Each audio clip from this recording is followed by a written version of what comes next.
Hi everyone, Miss Stella here from Learn to Grow. I hope that you guys are enjoying your Thanksgiving weekend and your family, your friends, and of course the food.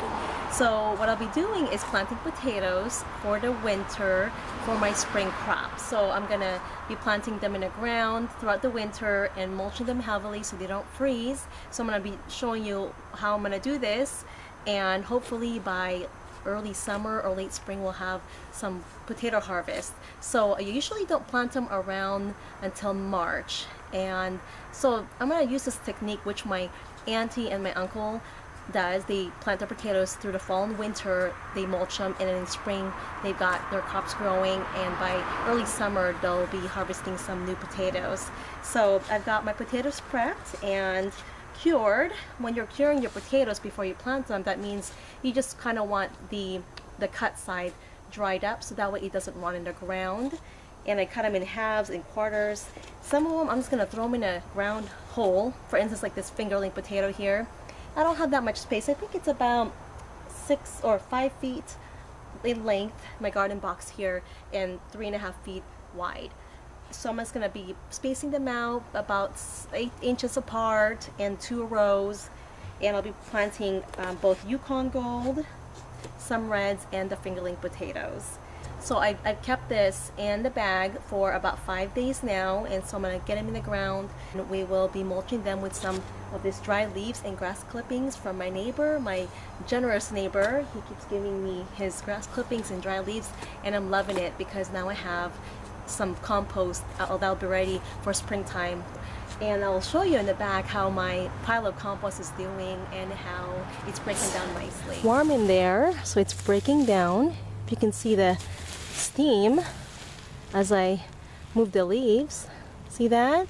So I had, I'm not sure how many parts nitrogen and carbon, but he mixed it up with his fresh mowed grass and the dry leaves. So these are breaking down nicely.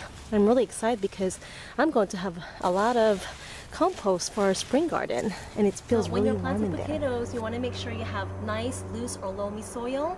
That way the roots can develop properly. You don't want it too clayey or sandy. So I have a nice mixture of compost in here, as well as coconut coir, and it's nice and loose soil. So I just kind of went ahead and took my pitchfork to loosen it up some more. And I already prepped this up, so I think this is ready to go when I start putting my potatoes in the ground. Now when you're planting your potatoes, make sure that the eyes are side up and the cut part, if you're cutting them in half, is side down. And these actually have some eyes growing, but they should stay dormant throughout the winter since it's going to be too cold for them to grow. And we're just going to take a hole here, and I'm just going to put it in there. We can plant them between 4 to 6 inches deep. And when they grow in spring, you can actually, as the plant grows, you can hill it up. So as it grows, then you hill it up with more soil. That way it'll develop more roots and tubers, which will produce more potatoes for you at the end. So again, about 4 to 6 inches deep, the eyes side up. And you want to make sure that you have at least 3 eyes on the piece of the potatoes that you're planting. That way you have more chances of the plant sprouting for you. Oh, hold on a second. Oh, look at this. I just dug up a red potato here. This is from our late summer or fall crop. So it looks like I have a potato right there.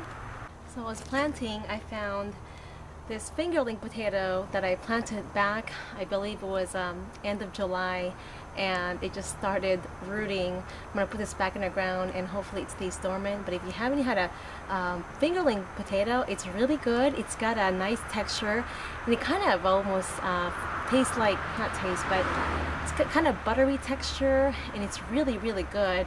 So anyways, that's a fingerling potatoes right there. I'm gonna put this back in the ground. Also, I found another russet potato, really small one, aside from the red potato that I found as I was planting. So now we're going to mulch this up with some dried leaves and grass clippings. Put this back in the ground here. I'm gonna put at least 4 inches of mulching on top of my soil here. And what's nice about this, what I'm using is these are dry grass clippings or dried leaves and grass clippings, and this will break down nicely and eventually turn into soil as well. So we have a nice ratio of grass clippings and dried leaves. So, and they're the leaves are pretty much almost crushed, so that will break down easily. Now we're mulching our potato bed. That way the potatoes don't freeze during winter time.